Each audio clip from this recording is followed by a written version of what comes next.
Hello everyone. ಪ್ರಶ್ನೆ ಸಂಖ್ಯೆ 14. ಹಣ್ಣಾಗಿ ಬೆಳೆಯುವ ಹೂವಿನ ಭಾಗ ಮತ್ತು ಸಸ್ಯದ ಬೇರಾಗಿ ಬೆಳೆಯುವ ಬೀಜದ ಭಾಗ ಕ್ರಮವಾಗಿ. ನೋಡಿ, ಹಣ್ಣಾಗಿ ಬೆಳೆಯುವಂತ ಭಾಗ ನಿಮಗೆ ಗೊತ್ತಿದೆ, ಅಂಡಾಶಯ ಅಲ್ವಾ? ಅಂಡಾಶಯ ಎಲ್ಲಿದೆ? ಆಪ್ಷನ್ ಎ ಮತ್ತೆ ಸಿ ಅಲ್ಲಿ ನೋಡ್ಬೋದು, ಹಾಗೆ ಆಪ್ಷನ್ ಡಿ ಯಲ್ಲೂ ಕೂಡ ನೋಡ್ಬೋದು ಅಂಡಾಶಯ. ಹಾಗೆ ಸಸ್ಯದ ಬೇರಾಗಿ ಬೆಳೆಯುವಂತ ಬೀಜದ ಭಾಗ ಪ್ರಥಮ ಕಾಂಡ. ಪ್ರಥಮ ಕಾಂಡ ಏನಾಗುತ್ತೆ? ಅದು ಕಾಂಡವಾಗಿ ಬೆಳೆಯುತ್ತೆ, ಅದರಿಂದ ಇದು ತಪ್ಪಾಗಿದೆ. ಈ ಒಂದು ಉತ್ತರವು ಕೂಡ ತಪ್ಪು. ಇಲ್ಲಿ ಅಂಡಾಣು ಏನಾಗತ್ತೆ? ಅದು ಬೀಜವಾಗಿ ಬೆಳವಣಿಗೆ ಆಗತ್ತೆ.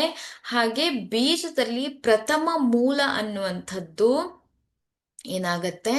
ಅದು ಬೇರಾಗಿ ಬೆಳೆಯುವಂತ ಒಂದು ಸಸ್ಯದ ಭಾಗ. ಆದ್ರಿಂದ ಅಂಡಾಶಯ ಮತ್ತು ಪ್ರಥಮ ಮೂಲ, ಆಪ್ಷನ್ ಸಿ ಸರಿಯಾದ ಉತ್ತರ.